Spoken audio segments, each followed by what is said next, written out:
ota ona hech qachon bo'lmaydi deb o'ylabman. O'rta. Mana bu joylarni qara. Ha, ancha chiroyli qilib remont qilib qo'yibsizlar. Rahmatli adamlarga ko'p marta aytdim. Yuring. Onamlar bilan birga sizni olib umra safariga borib kelaman deb. Yo, bolam. Oldin uyni remont qilaylik. Ertaga keldi ketdi bo'lsa, mehmonlar kelsa, uy chiroyli bo'lib tursin dedilar. Mana qara, uy to'la odam. Shuncha odam to'g'ashamga. Yig'sam bo'lmasmidi? Nima deysan endi? Shuni aytsa kerak-da.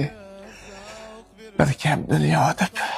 Endi menga otamlar bilan birga umra safarlariga borish armon bo'lib qoldi, o'rtoq. Armon bo'lib qoldi.